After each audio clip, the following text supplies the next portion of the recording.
All right, ladies and gentlemen, I think we got most people got their pizza here, so just want to thank you everybody for coming today to our webinar. This is the first webinar that we're doing here. This nice screen that we have. We do have Leidos Flight Service, who is going to be presenting online weather briefings through 1-800-weatherbriefing.com, and I think they've got a good presentation for you. We're expecting it to last about an hour, maybe take a quick stretch, and then leave it up to you guys if kind of as optional after that, where our presenters can go into maybe some more advanced techniques. And so however long you have to invest in this, we think it's for your guys' benefit. So I hope you guys enjoy it today. Thanks for the pizza. It came courtesy of Steve Banner and Jimmy Buffalino once again. So thank you guys for that.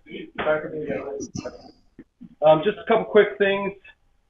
Joe Danielli is a gentleman that we met up at Oshkosh, Wisconsin this year. Steve and I were walking around. We ran into him when we went to Lockheed Martin, and he gave us his business card and offered to put on a webinar. We finally got it up and running after a couple months, and so here it is today. We hope you guys enjoy it. Just a little bit about Joe. He is a senior systems engineer at Leidos Flight Service at 1-800-weatherbrief.com, and he it joined Leidos or Lockheed Martin back in 2005. Since he started there, he's been supporting the Department of Defense as well as the FAA on various defense and air traffic control programs. He does have 30 years of experience primarily with Department of Defense and FAA air traffic control, national and international airspace domain. Joe is a graduate of DeVry University and is currently a candidate for a Master of Engineering at Embry-Riddle Aeronautical University. He's also an active pilot, so I think he has a lot of experience to bring to the table. And this is Joe Danielli. I'm going to turn it over to you, Joe, and thank you for doing this today. Thank you very much. I really appreciate you guys giving us the opportunity to talk with you guys today. Can you okay. guys hear in the back? Am I? Yep. Okay, we're good. Okay, good. And before I even get started, I really want this to be really informal. If you have a on a slide, stop me at that point. I'd rather you guys ask questions when they pop into your head. Again, formal. I hate to just ramble. I love when there's interaction. So stop me whenever you want. Like Ben said, I am a pilot. I've been flying for a long time, and that introduction that Ben gave just means I'm old. That's all. But I love what I do. I love flying. I enjoy what I do. It's I tell people I have the best job in the world, being able to develop stuff, Lockheed Martin, Leidos, and fly at the same time. So this is the agenda that I came up with, and actually Ben working on this. And just so you know, there are other members of Leidos on the call right with us. They're monitoring and recording the session. You guys can have access to this later on, I guess over YouTube. And Deb, if I say anything out of whack, Deb is our outreach coordinator. She takes care of all this. This is the agenda. There's a lot of stuff here.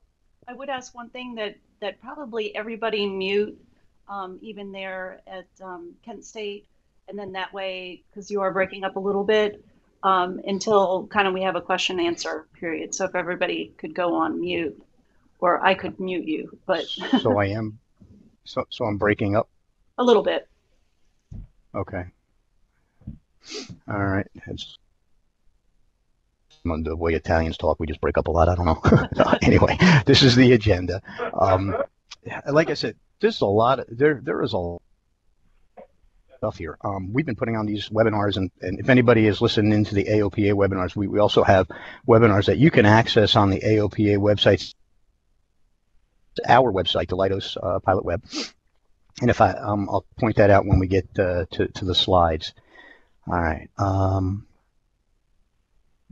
going to kind of go through this stuff a little bit quickly because I think this is pretty self-explanatory. But this is the landing page. When you dial to 1-800-WXBrief.com, and we purposefully made that the website address the same as calling flights.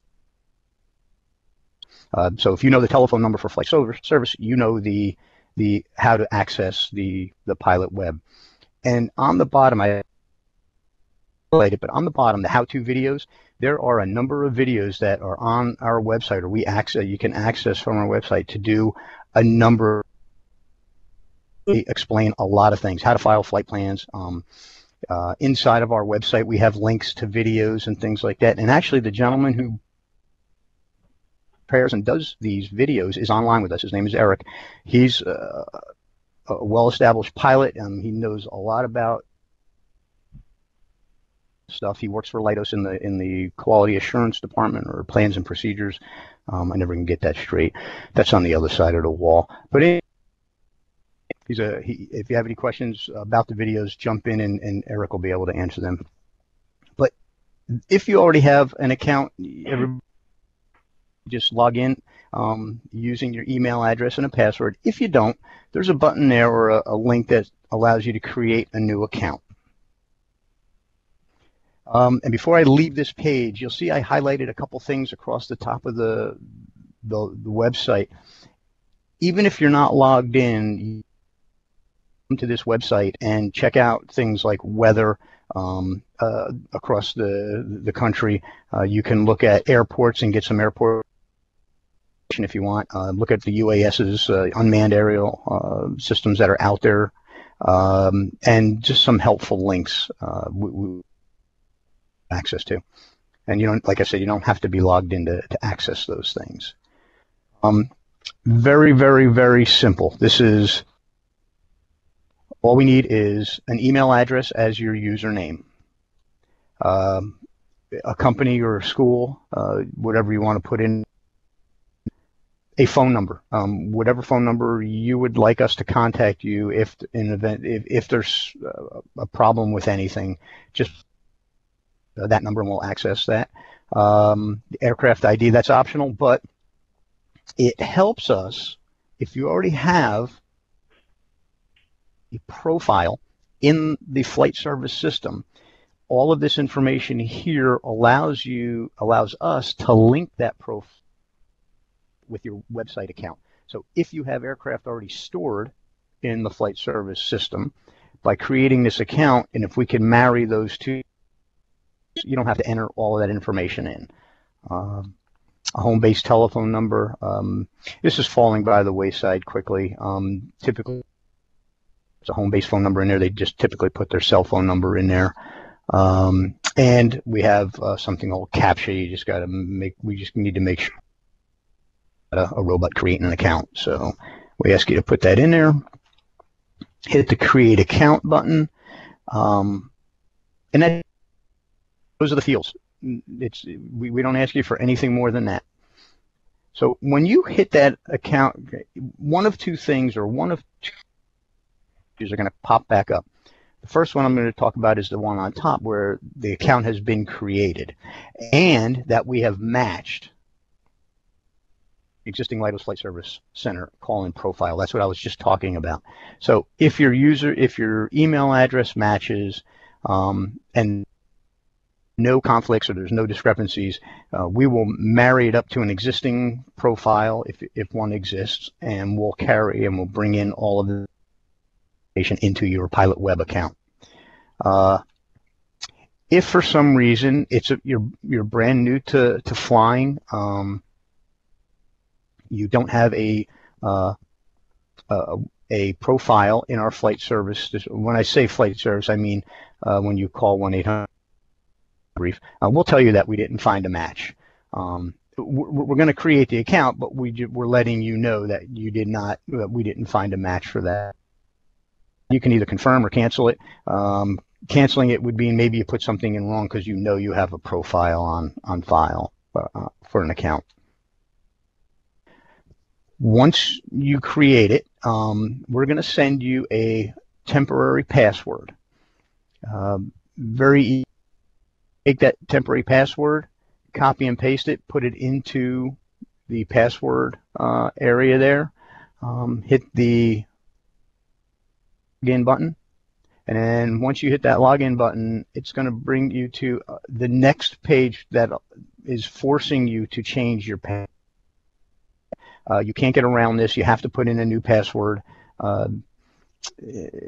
don't think this is any more stringent than normal passwords for other things that you create, where you have to have an uppercase, a lowercase, a number, or a special character. You have to have three of those. And we let that password. We don't force you to change it for a year. We make you change it every 30 days or 60 days or something like that, but we got a lot of complaints from pilots, and we changed that, and we made it 365 days. Once you hit OK, we're going to let you know that, if your password was successfully changed, let you know that. Once you hit OK, now we bring you to what we call our pilot dashboard. This is what you will come to every time you log in. You can see that there's a lot of information on this homepage, and we do that purposefully because a lot of people want to just log in, take a look at their home airport, and get some information on their home airport. And what I'll do is I'll just step through the structure of this. I'm not going to spend a lot of time on it, but up top, those are all the things you can do the pilot web once you're logged in. We're going to go through the flight planning and briefing section in detail, but the pilot dashboard is what you're looking at now. We also allow you to look at weather products. Almost every weather product we have in our system is accessible from that weather pull-down menu there. Airports, you can put in a 3-letter ident and an airport page and information on that particular airport. UAS, that just gives you a picture of the unmanned aircraft that are in the system at any one given point in time. You have access to your account now. You can change your profile, things like that. And then links and help. Links are just things that allow you to go to different websites, FAA-based websites. This we're not going to talk about today. These are services that we provide, very useful services. This would be a good for us to come back and do another webinar. There's a lot of tools that we let the pilot use, like Easy Activate, Easy Use for VFR flight plans, where you don't even have to call flight service. We'll send you a link and you can activate and close your flight plan using your smartphone. Same thing with alerting services and ATC notices. These are all features that I would love to be able to get into today, but maybe at the end, if I could go into some of them. This is an area that displays your flight plans, the ones that are proposed, ones that are active. When I say it's just they're filed, but they're not activated yet, and active flight plans will show up there. And then weather and airports. You to configure. We allow you to configure up to 4 charts or overlays, and those are A&E is one of the webinars we did, or not webinars, but AOPA regional events we did. And you can see in the middle there, I have JYO Leesburg. I'm from the east. I fly out of Frederick, and not Manassas, and that's inside the SFRA. Hagerstown, but for now I have JYO in there, which is Leesburg. BTL is Battle Creek. FDK is Frederick. That we give you the airport conditions, the METARs for those 3 airports. We'll give you the TAFs for those 3 airports and the NOTAMs for the airports. Just a quick reference of the conditions at that moment in time. So, and like I said, you can configure those airports to whichever ones you want. All right, so that was essentially registering for a new account. What I'm going to do now is move into filing a flight plan, and what I've done is I'm going to use the international form. I'm going to stay away from the domestic form. That is going to go away, domestic or NAS flight plan form. FAA is making the transition to the ICAO form. We are the last country to do this, and that should happen time. I want to say March timeframe. It was originally in October, and just based on efforts and things like that, the time has been shifted to the February-March timeframe right now. So, any questions at all? So, what I've done so far is pretty straightforward. But if anybody has any questions, please stop me. We have 31 aircraft in the fleet. What would an instructor do for that? So we have 31 N numbers. Do they just register one N number? Okay.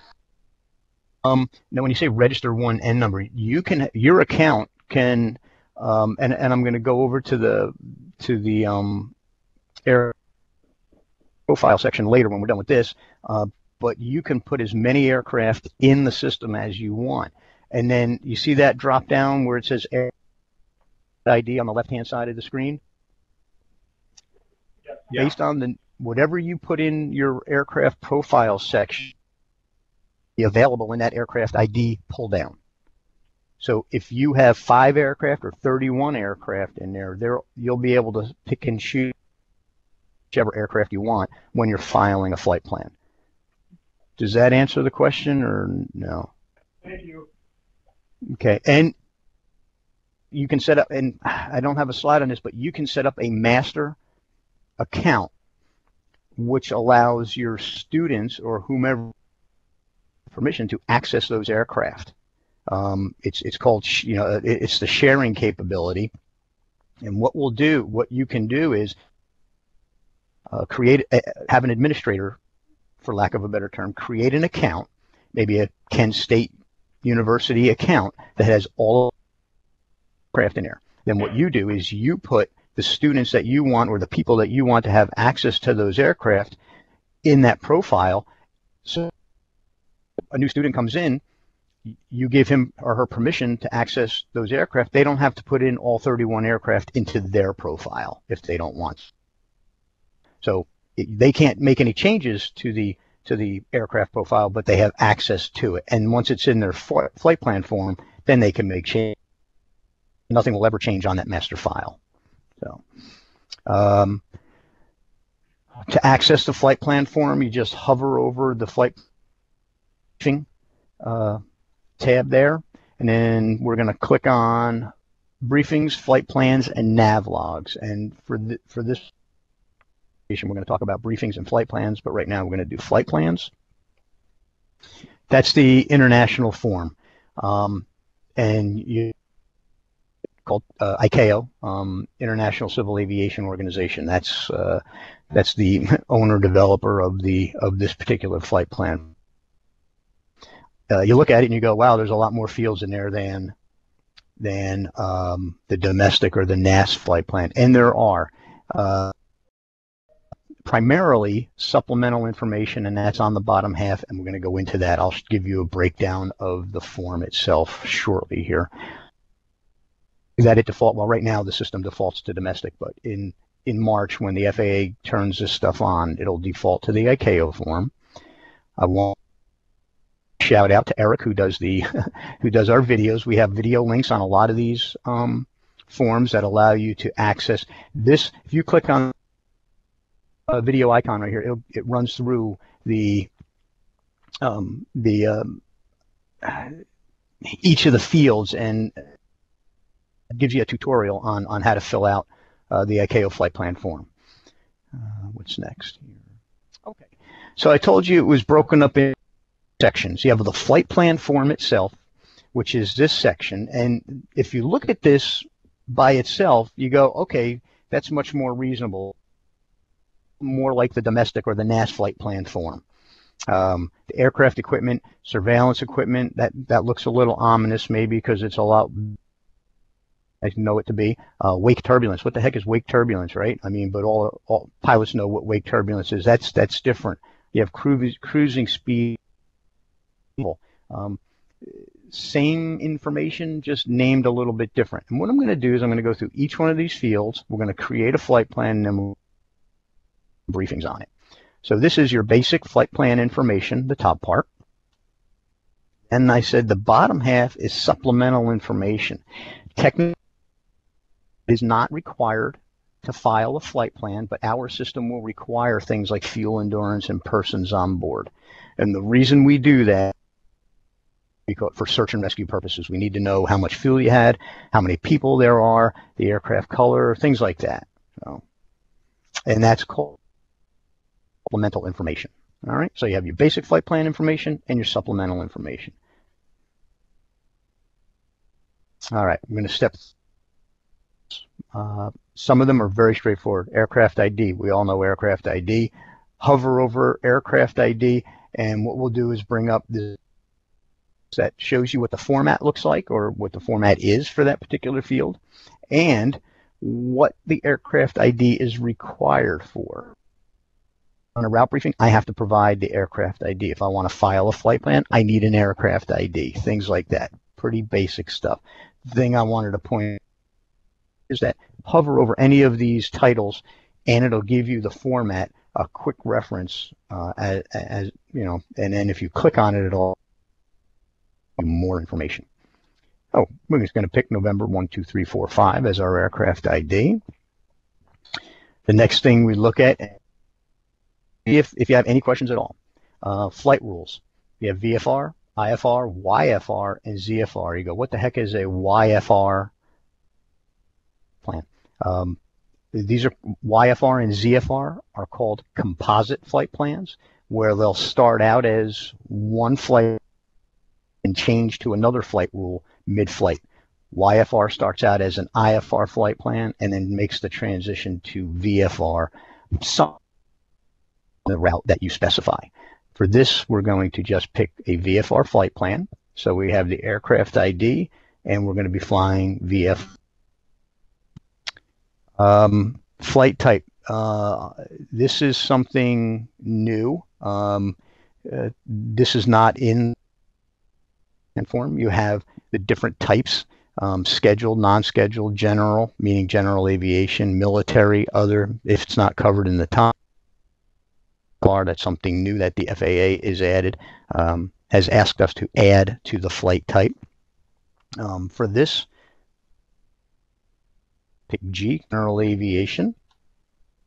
And now you can see we're slowly building a flight plan. Number of aircraft, we default one. You say, why do you have? Why is that there?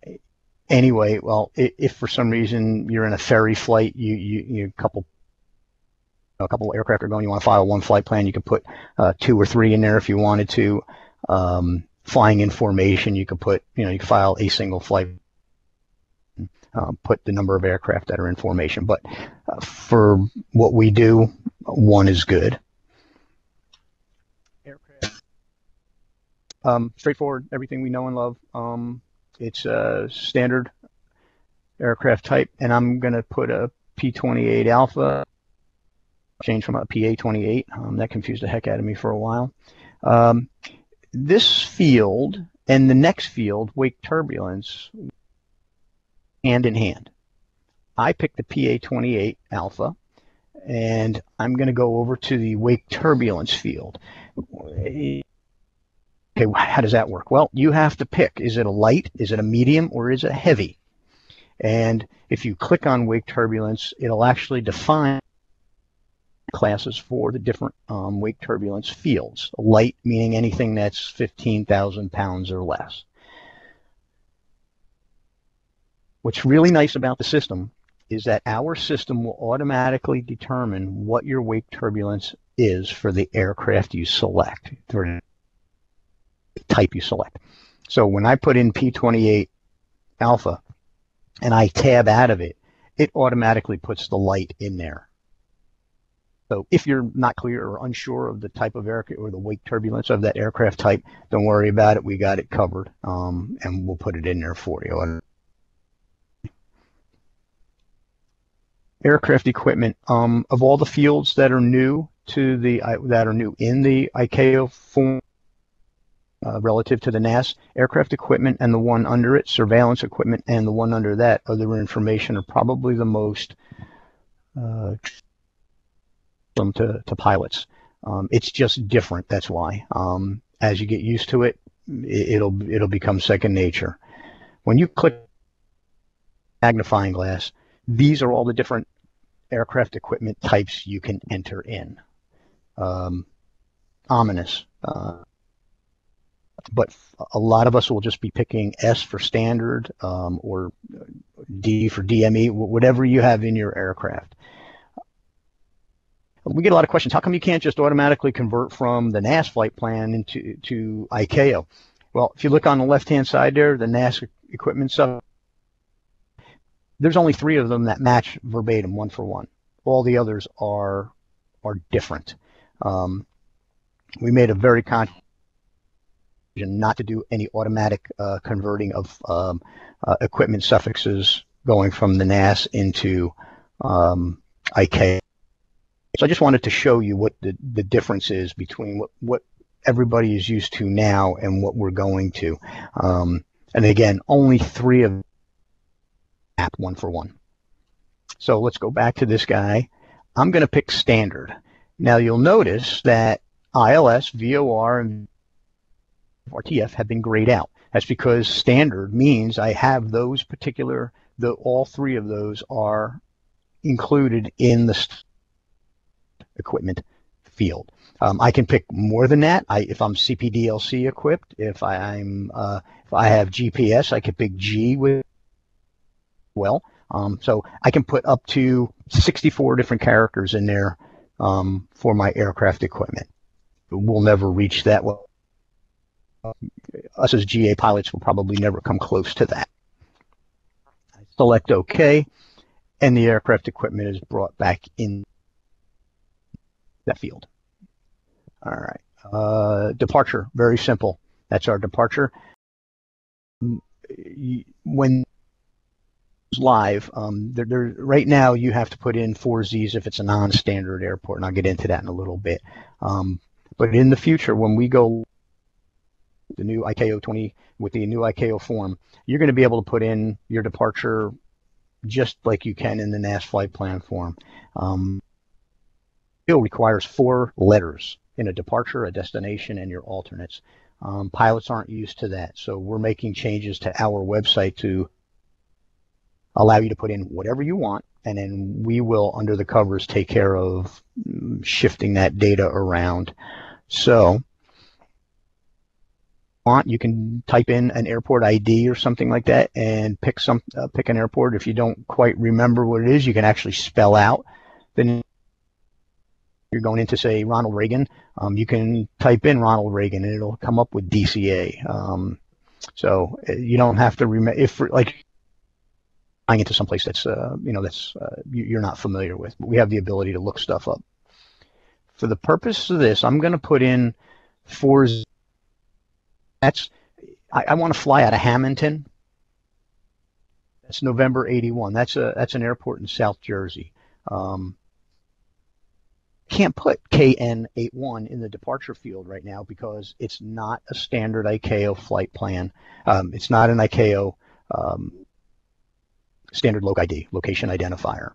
So like I said, when the FAA makes the switch to ICAO, you're going to be able November 81 in there, but for now you got to put 4 Zs, and you notice that the system automatically put DEP slant N81, so you can't file this or wrong. The system catches that for you. Questions on that field? I got to believe there's consternation regarding that field, but if you guys have any questions, stop me. Departure date and straightforward. We default the time zone to your computer. Mine's in Eastern Standard Time, so it defaults, but I can change that to whatever I want. If I'm used to I can change it to UTC. We give you all the time zones that are available. Military, we obviously keep you in for military as well. I just picked 11-1 at 12 o'clock, and that's my departure time. Cruising speed, another one that's a little different. It's the same digit in knots. So if I want to fly, at 150 knots, it's 150, but I need to have 4 digits there. So it's going to be 150. The other thing is I have to precede it with N.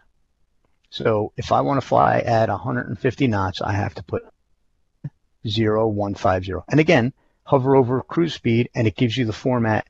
If you guys are flying supersonic, you can use Mach if you'd like. I used to fly those when I was younger, but not anymore. Level, same thing. 095. I think that's the altitude I use.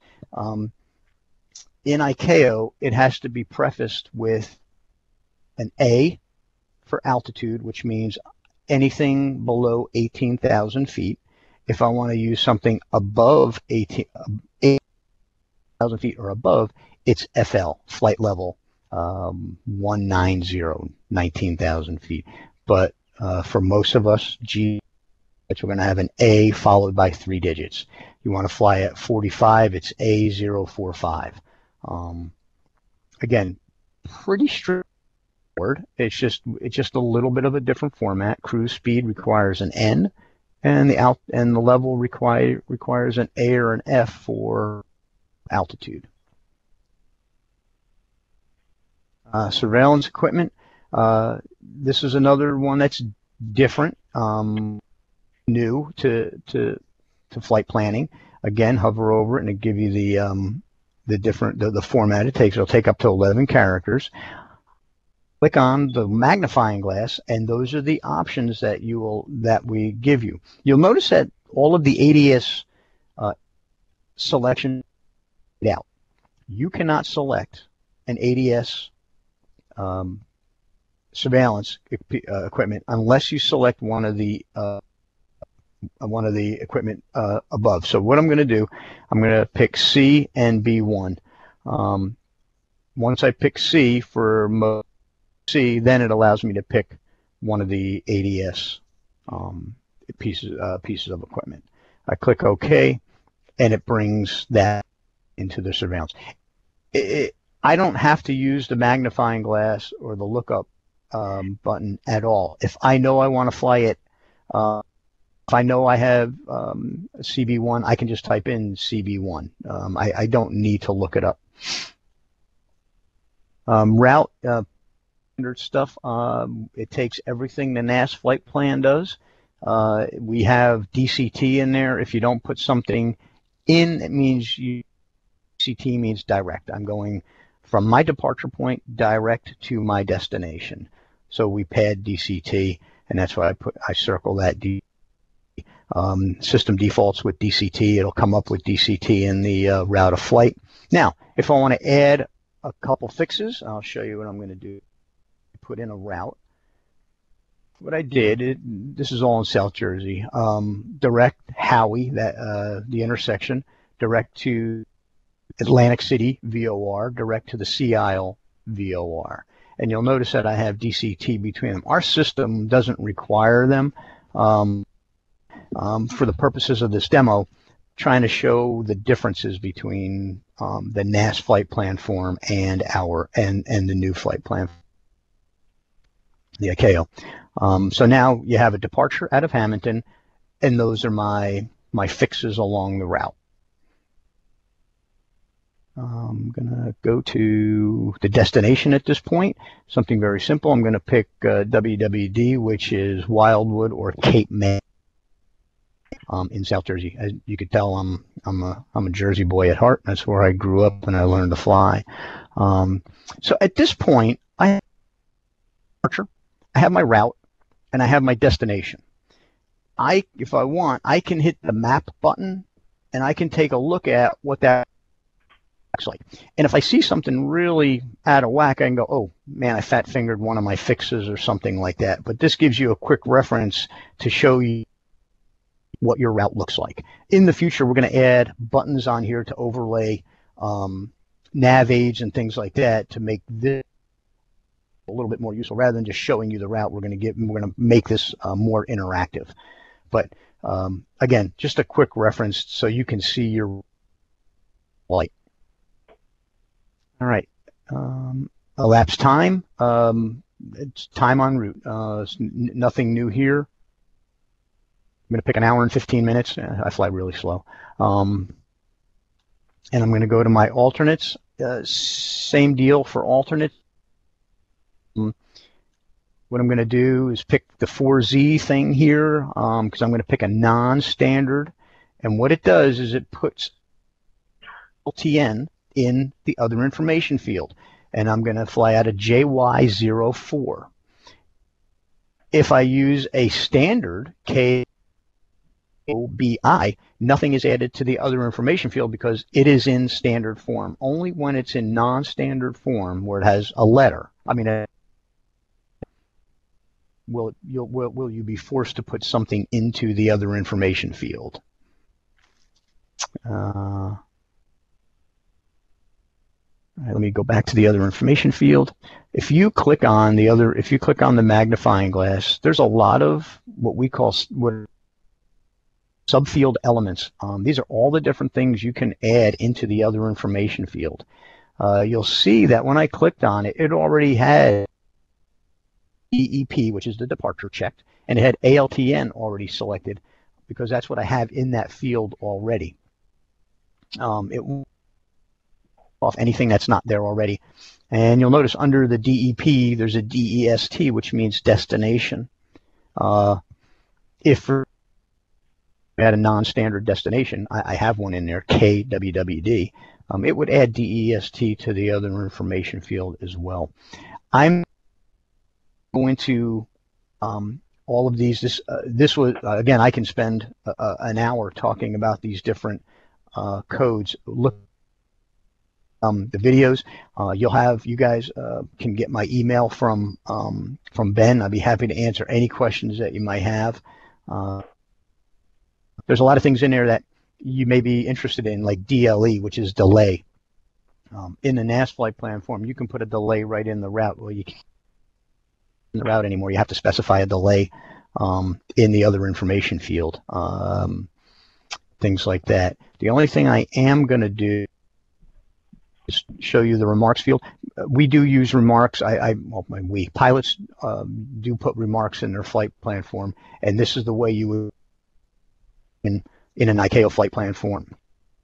It would bring RMK slant, and then I can type in whatever I want. It's a free text field, and there I just put departing Hamilton. Alternates are Paramount Air Park and Woodbine. Just made something up. The actual alternates that I've chosen, Paramount and Woodbine. Again, there's a lot of in the other information field, and it does say optional there. You technically don't need anything in there if you had standard airports for depart alternates.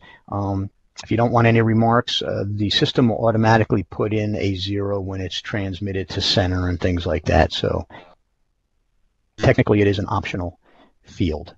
That is an ICAO flight plan. That's it.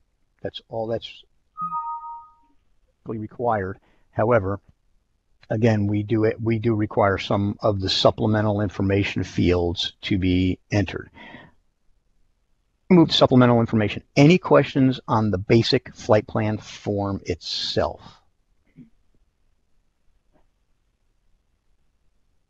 Okay.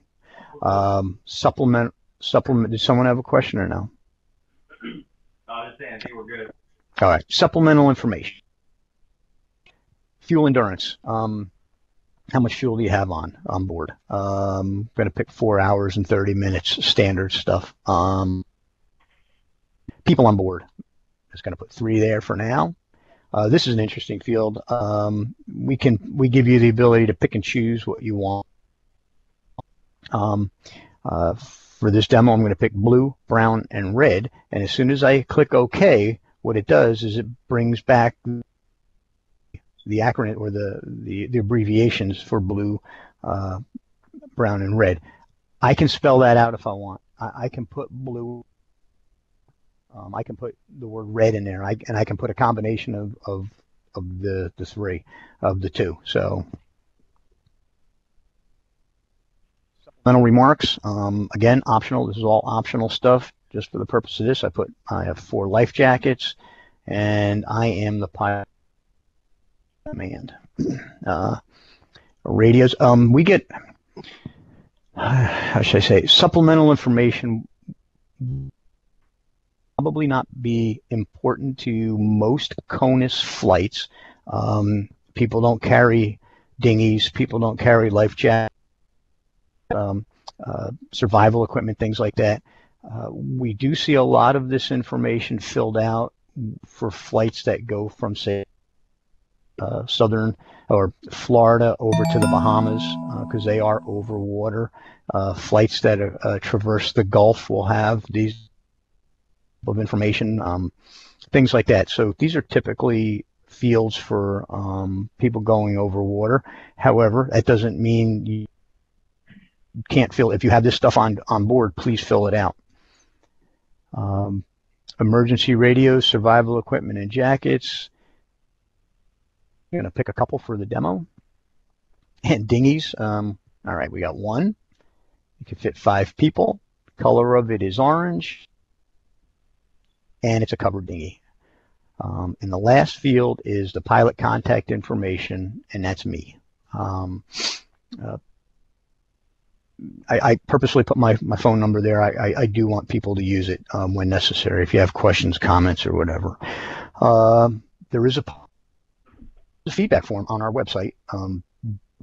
Please use it. Don't hesitate to use it. We encourage people using it. But we now completed a flight plan. Everything you need that you need to file a flight plan, get briefings, is there. To save a lot of this typing time, we have a pilot profile and an aircraft profile. What I'm showing you right there is an aircraft file. Put in all the information and save it. Once it's saved, you never have to enter that information again. As soon as you call up or bring up a flight plan form, you see everything highlighted in red, that's automatically brought into your flight plan form. I don't have to do it ever again. Now, if you make a change, to, say you add equipment or something like that, go back to your profile, update it, and the next time you bring it in, it'll bring in the new equipment. Say you painted your aircraft or you added a color or something like that. Update the aircraft color. And that's important, and you go, why do you need to color my aircraft? It comes back to search and rescue. In the unlikely event we have to do a search and rescue, we know what color aircraft to look for. Okay, I wanted to touch on favorites real quick because I want to show you something really cool. If you have a favorite, your favorites, and what it does is it brings in that into the flight plan mess. So by virtue of creating an aircraft profile and saving favorites and accessing that favorite, every field is filled in that flight plan except the departure time. So by taking a couple minutes to put in your aircraft information, making sure you save your as a favorite, all of this is readily available to you. And all I have to do is maybe change the departure date if I want. Say I'm going tomorrow because it defaults day. I have to put in the time. Maybe I'm going to pick a different altitude. But the point is, everything is there. Your aircraft equipment, your surveillance equipment, the other information is there. You want to change your alternates? Change the alternates. Or if you don't want them, take them out. But the point is, you have a starting point that is almost ready for you. All right, weather briefings. All right, we're going to talk about standard, outlook, and abbreviated. A standard, an outlook, an abbreviated, and we can also email a briefing to you. And I'll go into I'm going to talk about 3. And we can also do what is called an area briefing for those particular, if you want to just learn or get information on your departure airport, you click on that area brief button. You want to get information on your destination only, click that area briefing, and it'll bring in data only for that destination. We give you a radius, a 25-mile radius, and it includes everything inside. on standard briefing. I click standard briefing. It's going to give you a standard dialogue to tell you, if you're flying outside the U.S., you got to, we're not required to provide data for flights outside of the confines of the U.S. We do. We have data, a lot of weather data for a lot of the the world actually, but it's just a notification there. Dialog will pop up if you don't have your aircraft equipment set up, and that's because we do a lot of time analysis on flight plans. When you file and you get a briefing, we'll tell you when you're going to intersect certain phenomenon like TFRs. That again, I'm not going to get into that in this presentation, but very useful to have your aircraft information in there. Log, it builds the times and altitudes and speed, your time from point to point. We use your aircraft information. When the briefing comes up, this is what it looks like. The first thing that jumps out at you, well, did to me when we developed this, is we graphics. We plot the route of flight on the right hand side there. Across the top, you'll see the red. It's highlighted. Those are all of the tabs that you can access, or you have access to, and all of the data required for a standard briefing.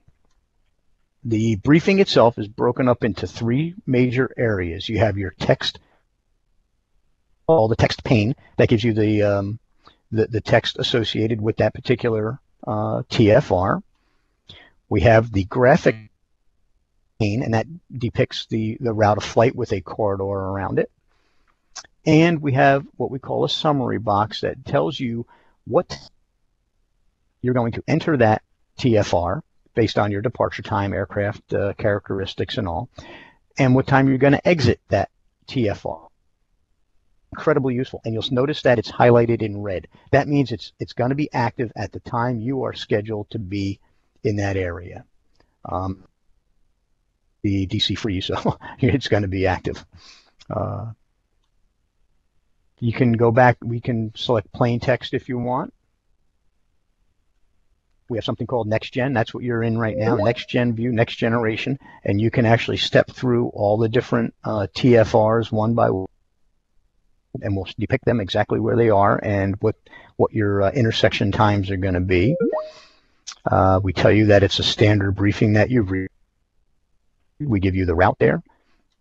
You'll notice these little icons, yellow, and the one on the TFR is empty. That's because you have that TFR tab open. Yellow means there is data in that tab that you haven't looked at yet. It's a warning. That's all that is, to say, hey, you haven't looked at the tab yet. And we have a number next to one that's grayed out, 0, meaning there are no signals for this particular flight. There are no convective segments. There are no urgent PIREPs, things like that. So technically, you don't have to look in those. We're just trying to save you time from having to go through all of these things.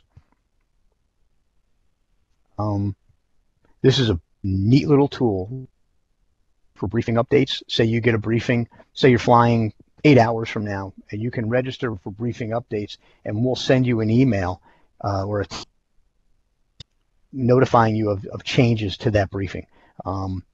If anything pops up, it'll give you an update. You can email the briefing to yourself, this briefing to yourself, or you can print it out. All right. The other thing we have is, I'm going to talk just quick graphics pane. There's your route of flight.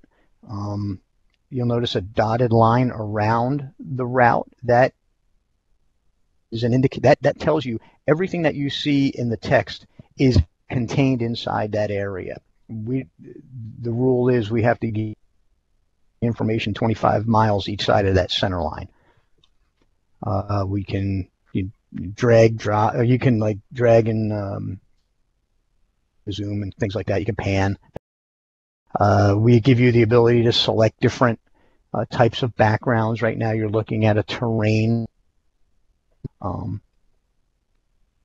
We tell you the type of, we'll give you a legend, and we tell you the type of radar you're looking at. That's it, radar. And then you can animate that radar, that weather if you want. We go back frames, and it'll show you how it's moving. You can configure this map any way not any way, but we give you a lot of options. We can add it, nav aids, things like that. Say you want to, reroute that. I mean, I wouldn't be flying through that as a in a VFR condition. I don't know if I'd fly through that in IO. But if you want to reroute, you can bring up your nav aids and start picking a route and nav aids that would take you around that, or just go and go back and take that flight tomorrow. You can add supplemental weather to this if you want, and okay, that. So that's a standard weather briefing. Let me go back there. Everything you need for a standard weather briefing is contained in tabs up top. And you're going to notice that in an Outlook briefing, you don't get all of those tabs. And I did put a comparison up there, but that's standard weather briefing. In an Outlook briefing, anything 6 hours in the future is considered an Outlook. Well, I just picked a time that put you in the future. You notice on the bottom there that standard briefing is grayed out. You can't even select it, and you cannot get an abbreviated briefing for that is greater than 6 hours in the future. What is available is your Outlook briefing, and that's what we're going to do. We're going to take a look at the Outlook. And I just took a piece of the briefing because we already saw the bottom half. That's the top half. And what I wanted to show you was, look how there's not the amount of data in there as compared to a standard brief. So the Outlook brief is what you would get. So I put in what a standard brief would look like. You don't get your current weather, you don't get the NOTAMs, you don't get flow control information, the UOAs, and you don't get anything that's, say, miscellaneous. What you will get are your adverse conditions, your synopsis, and your forecasts. So that's the big difference between an Outlook briefing and a briefing. That's by rule. That's governed by the FAA in their requirements documents, and what we are required to give you and you when in a Outlook briefing versus a standard briefing. Why wouldn't we give you current weather like METARs for something 6 hours? And well, they just don't apply. So METARs are for that moment in time. So why 6 hours? That's what was developed. That it could be 5 hours? Sure. But 6 hours constitutes an Outlook briefing.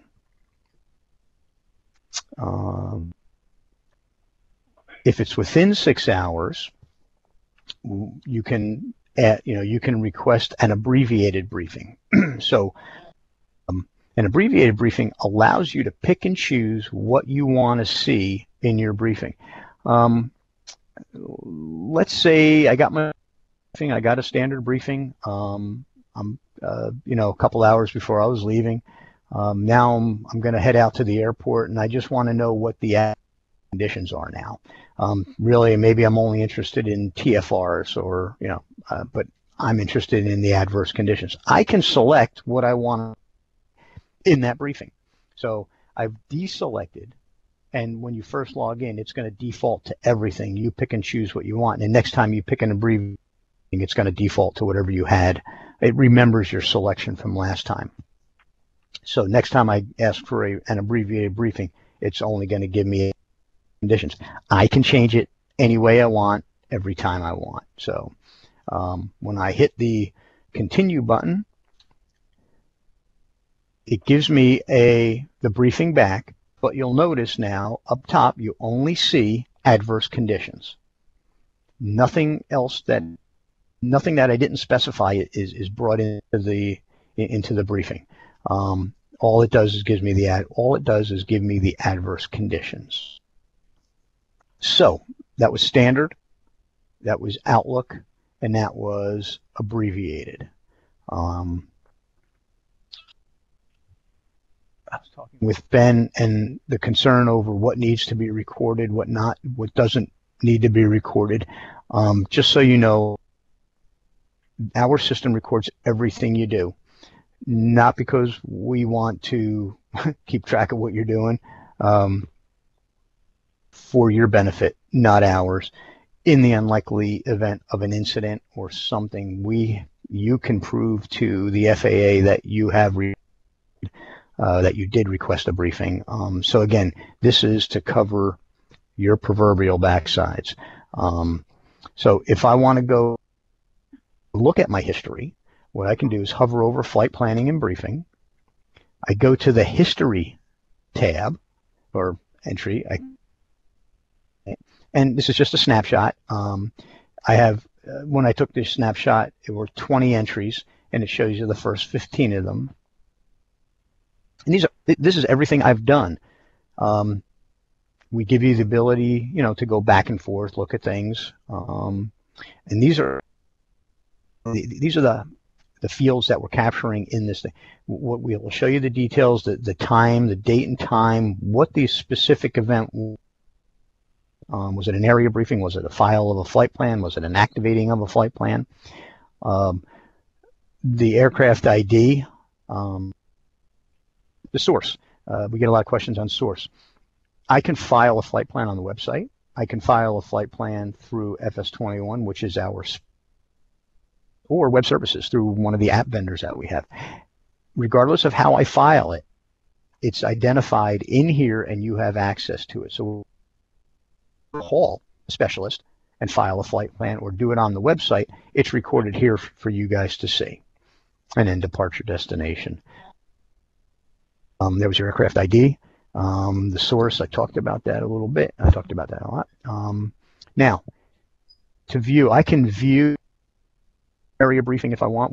It will literally give me the briefing that I requested. You'll notice that activate flight plan, so flight plan, I can't view that. We record it for you that you activated your flight plan, but there's nothing to view. It's telling you that, yes, that was just an event that I activated my flight plan on December 1st at 17:22 Zulu. Anchorage to Seattle, love that flight. I really didn't take that flight. So the things that you can't view don't have the word view or a button that's selectable. Anything that can be viewed, like the file of a flight plan, it gives you the details. And I think I do. Yeah, I click on view for a flight plan, and it shows you everything that, it shows you the flight plan that was filed, tells you the flight plan type, which was domestic, things like that. Again, this is for you guys to have what we record and what you're required to record, and what you're required to take with you.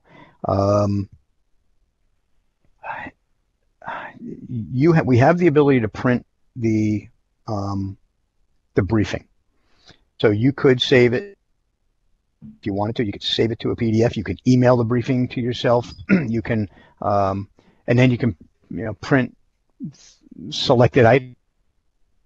But we give you the ability to print whatever you want to have that data with you. My son actually uses pilot in the Air Force, and he prints out his briefings from our website. It's a good thing to have, and a quick reference to the different types of adverse conditions. And that's the other thing. If you just want to take along your adverse conditions, you can request abbreviated briefing, hit the adverse conditions, select them. The briefing will be done, and you can email that to yourself. And then now you have just the adverse conditions for things that you're not interested in having. All right. Okay, Ben. That we're an hour in. Excellent. You're keeping track. What do you want to do? Actually, just want to thank you so far for doing a good job. I don't know how you guys like. Do you guys like this presentation? Yeah. Okay. A lot of good feedback. Thank you, Joe, for right now. I do have a couple questions. I'm going to let these guys stand up and stretch a little bit, and then we'll get into any advanced planning. I know we have some instructors and students coming up at 1:30.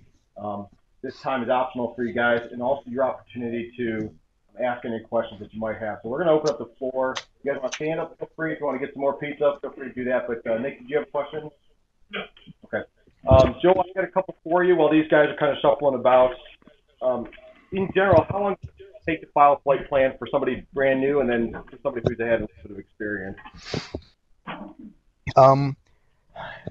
Well, we just ran through a flight plan. The nice thing is once saves his or her aircraft information, and even if you don't have a favorite stored, it's a matter of putting in maybe a dozen fields to file the flight plan.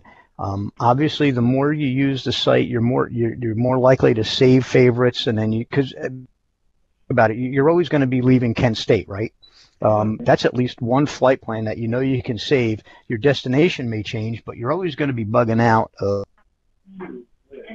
right? So that's a standard departure, so you save that, and then you change to different altitudes and whatnot. So it can range anywhere, literally, a minute to several minutes. It may change. I mean, if we have cross countries, they're going to be filing for each leg of the flight plan. So they may do some things other than just departing Kent. But okay, that's pretty good. And a quick question: I know occasionally we may need like a pop-up IFR clearance in flight. How does that change, if at all, using the new ICAO flight plan?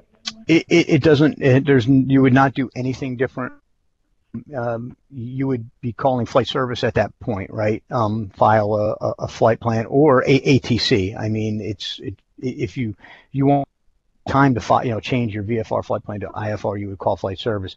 I mean, when I fly and if I'm going IFR, if I'm in flight, I'm contacting ATC directly. Okay. Also, have you guys had any experience with any common mistakes that people make using the new ICAO flight plan? Just entering information or misinterpreting?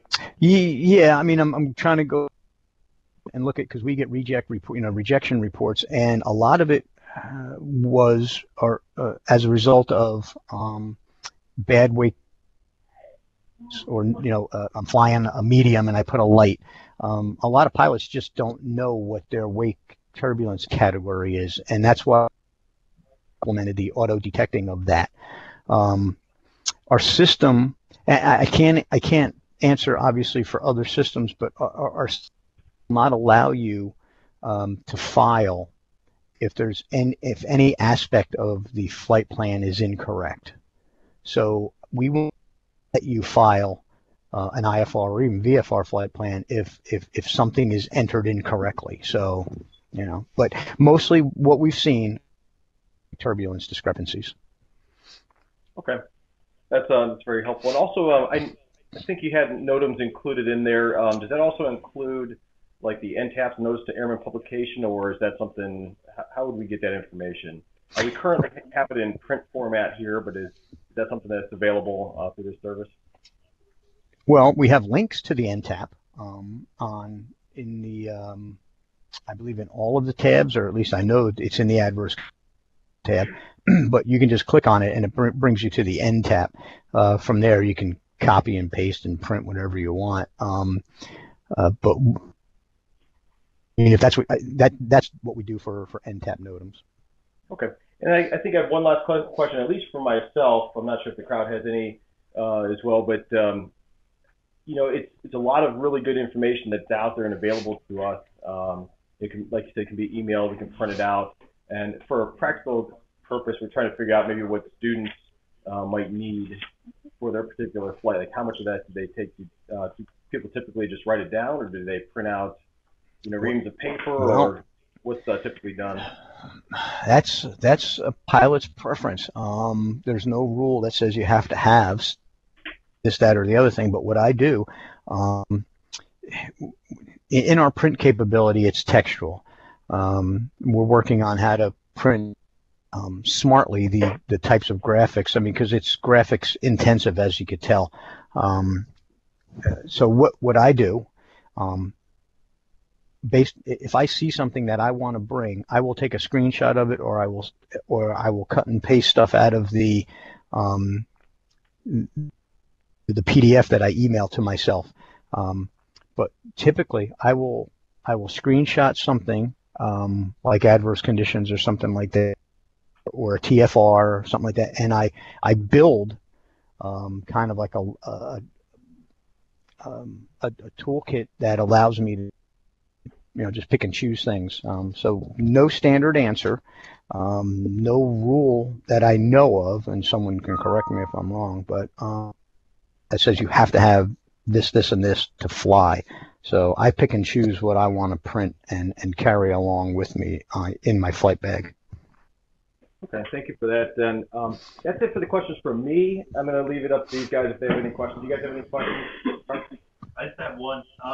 The stadium TFRs, are those displayed on this briefing, or do we have? Can you repeat that? It broke up a little. You broke up a little bit. Sorry, the stadium TFRs, are those displayed on this as well? No, they are not at the moment. That would be, you'd have to get them from the NTAP. That's actually something we're working on. Cool. Thank you. Any other questions you guys have? Questions? Okay, we do have about 15 more minutes, maybe 20 minutes left until the beginning of the next flight period that we have here. And Joe, if you want to go into any advanced flight planning tips or techniques that you might have that would be beneficial, you think, to a flight school, we'd appreciate it. Sure. I added a couple slides.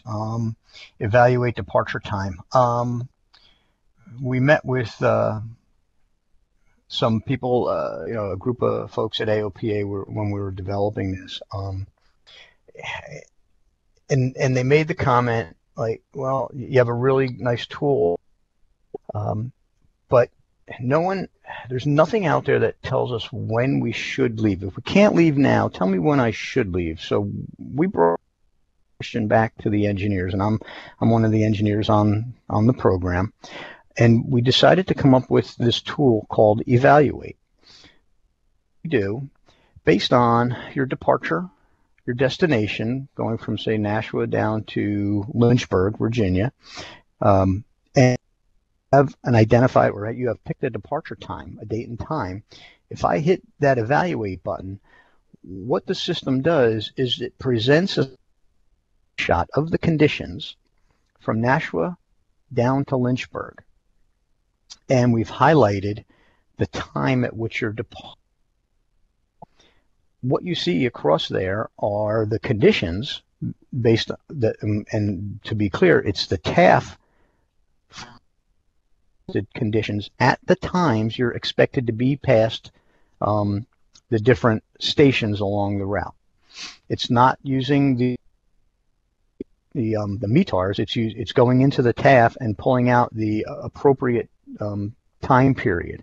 So at 5 o'clock, it's telling me that I'm marginal. I have a little VFR in there, marginal, little VFR, marginal, and then I end up in IFR. Now, if I'm solely a VFR pilot, I look at that and go, well, I'm going to get down to Lynchburg and I'm going to be in the soup. Even, marginal is not. So we have the legend down here. So you go, okay, what do I do here? We have adverse conditions, the hash marks down there. That indicates that there is some type of adverse condition in that area at the time of your flight. Could be a convection, could be an air met. We don't know. It's just telling you that we know. I mean, the system knows, but this snapshot, this one page, tells you that there's some sort of adverse condition. And if you click on what's this, it tells you everything that's included in the adverse conditions: TFRs, convective SIGMETs, AirMets, CWAs, and AWW, aviation weather watches.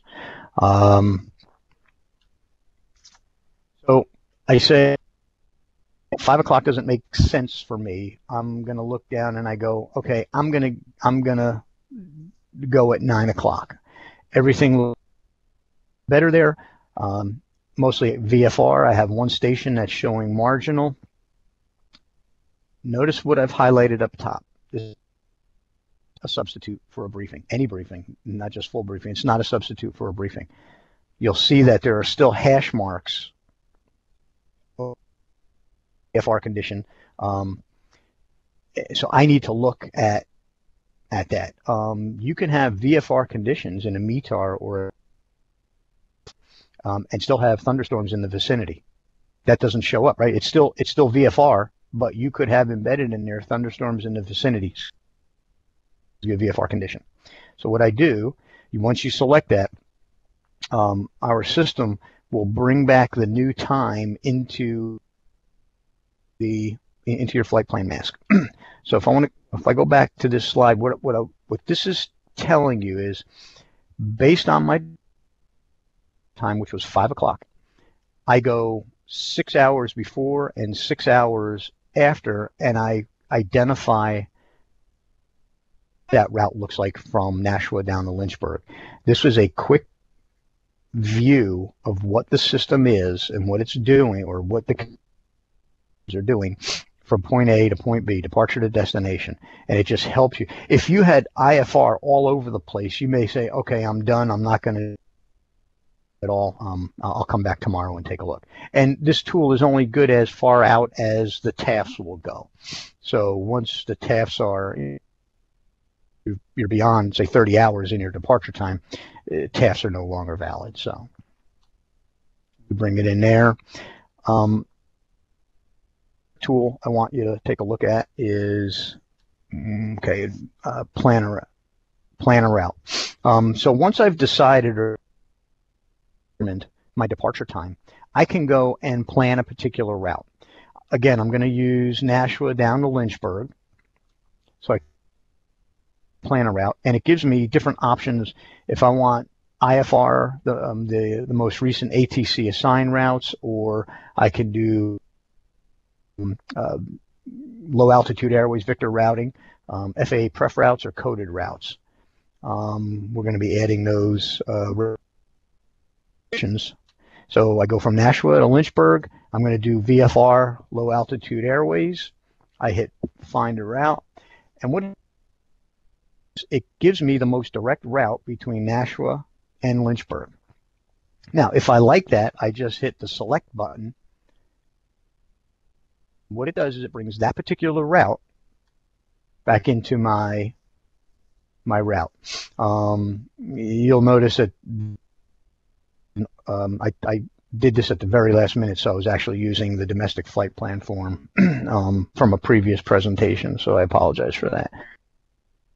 But you can see now I have from Nashua down to Lynchburg, I'm going to fly that particular route. And that's what it looks like. Our system will show you all of the different intersections associated with those Victor Airways all the way from departure to destination. We can do IFR recent ATC routes. What it'll do is it'll display the last 24 hours. What we're doing is increasing that past 24 hours to, I think, 5 days. Pilots have requested 24 hours is not enough time. We want that opened up a little bit more. So, and what you'll see is that we give you all DC assigned routes. This one is from Monterey down to San Diego, MRY down to SAN, Monterey to San Diego. I pick one and back into my flight plan form. FAA preferred routes, these are typically, well, they are IFR routes. I hit find a route, and it that there are no FAA defined or pref routes between Nashua and Lynchburg. So what I've done is I've changed my departure to JFK and Atlanta. I know there's an FAA pref route between JF Kennedy and Atlanta, so I hit find, and lo and behold, there are my preferred routes between pref routes between Kennedy and Atlanta. I can select. And the last plan a route feature is coded routes. The departures. So I pick. It tells you, it gives you the equipment code that's required, and we also give you the ability to take a look at the equipment code definitions. That's what you have to have. I pick the fourth one down there. I hit select, and what that's going to do is bring that back into the flight plan page. But what we also do is give you a link to FAA, the coded departure routes, if you wanted to take a look at it. All right, and the last one I'll be talking about today, for advanced flight planning, is the optimized altitude. So now I have a departure time. I now have a route. Now I want to see which altitude will give me the best fuel and time. And this is where your aircraft performance characteristics come into play. I select 095, 9,500 feet. I love flying at 95. I don't know why. But when you click that optimize button, 095 is highlighted, and your time en route is going to be 2 hours and 59 minutes, and I'm going to burn through 33.3 gallons of fuel. Now, I look at altitudes, standard altitudes above and below my filed or requested altitude. 75, 55 below, 11.5 and 13.5 above. We go 2 altitudes above, 2 altitudes below. So I say, okay, you know what? If I go at 75, I'll shave a couple minutes, and I'll save a gallon of fuel. I hit the select button, and the new altitude is brought back into the flight plan form. And that was that's all the information that I have readily available to talk about today. And I can't thank you guys enough for wanting to listen in and let us pitch the Leidos flight service. And again, it's 1-800-wxbrief.com gets you access to that website. Ben, are there any other questions that you guys and gals have there? Let's take a look. Does anybody have any questions? One of the questions was, if we're doing a local flight, how do we put in the destination? Do we just do it kind of as a round robin back to our departure airport? Okay, so if you're just doing touch and go, say around Kent or something like that, you can put, Kent as your departure, Kent as your destination. If you're going to be flying away from Kent, if you're just going to go out, say 10, 20 miles, I would add that into your route. But if you're literally staying in the pattern, you can just put Kent in your departure and hit the area brief button that I showed earlier today. And that will give you a briefing for 25 miles around Kent. Would that include some of the other airports like Portage County, Akron, Fulton? Because sometimes we, the lesson instructor decides where they're headed to during the flight. So we want to make sure that we hit up any NOTAMs at those particular airports. Well, the area briefing, as long as it's within, the 25-mile radius, then it'll be covered. What you could do, if you want, you can put Kent as your departure, go put that other airport in your route, and then go back to Kent. Hit the route briefing button, and everything will be covered from that perspective. That's what I would recommend you do. Because I did that a lot out of Atlantic City. We went down to Woodbine to do pattern work. So I would request my briefing from Atlantic City down to Woodbine, back to Atlantic City, hit the route brief button, and now I get all the NOTAMs and all the conditions for both of those airports. Now, we also have something called locations briefing. If you just want to get a briefing on different locations without a route, you can put in Kent, you can put in Airport A, Airport B, hit the brief button, and it'll give you the conditions for all of those locations. Very good. Again, there's a lot of tools on this website that it would take days to cover. Okay, well, very good, Joe. We do want to thank you, as well as Deb and anybody else from Leidos, for taking the time today to sit an hour and a half. So if you guys can show them a round of applause, just say thank you for what you guys done today. Really appreciate it. Thank you very much, Ben.